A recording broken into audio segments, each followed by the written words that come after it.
famous or have a puppy, it's all on you to break the ice with someone.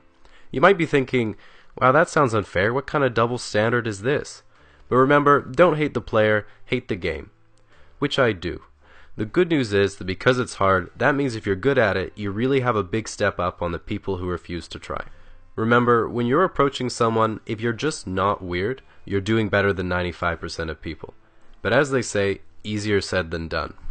Let's say you see a girl at a bar and you want to go talk to her. You think, maybe I should walk by to see if I hear anything in the conversation that might imply she's single, or maybe I should get my friend to spill a drink on her friend so she'll be alone and I can swoop in. Ask yourself, what would a not weird person do? Probably go up to her and say, hey, I thought you were really cute, I wanted to come talk to you, what's your name? You probably won't catch a response the first time because you forgot to breathe and might be having an aneurysm. This is normal, just sit tight and wait for the alcohol to give you a personality. So what if you're at school or work and there's someone you have a big crush on, but you're worried about messing it up because you're still going to see them nearly every day? You might be thinking, I'll just play it cool, hope we get put in the same group at some point and I can scope it out. Or maybe I should just walk up to her and say she looks exactly like my really hot sister. Ask yourself, what would a not weird person do? That's right. Keep up the good work.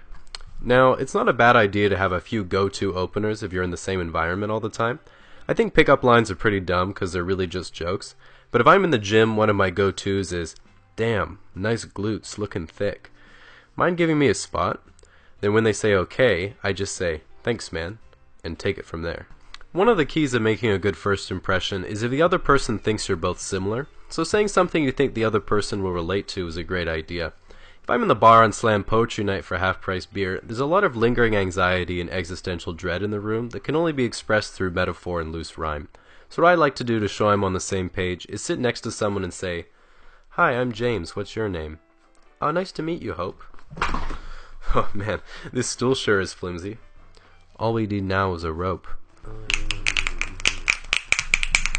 On the same note, when I was taking engineering at university and I just wanted to make friends, my go-to icebreaker was sitting next to someone and saying, hey man, have you ever touched a woman's hand? Then they usually laugh nervously and I say, don't worry, me neither, and give them a high five. Then I say I think it would feel like that, but a bit softer. Sad times. At this point I wanted to mention that if you're a girl, every guy on earth would appreciate if you approached us first once in a while. Even if we aren't interested, it's really flattering because it almost never happens.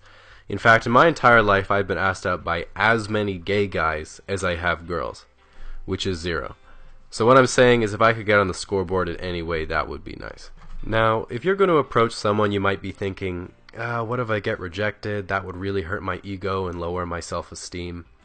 Well, is that really as bad as living with the regret of not doing anything and wondering what could have been? If you're as fragile as me, it definitely is, which is why I have a permanent arsenal of coping mechanisms on standby, and I avoid difficult situations. But with that said, you can't expect someone or something to just fall into your lap, so sometimes you have to remember that rejection is just part of life, and you might have to be a little bit courageous.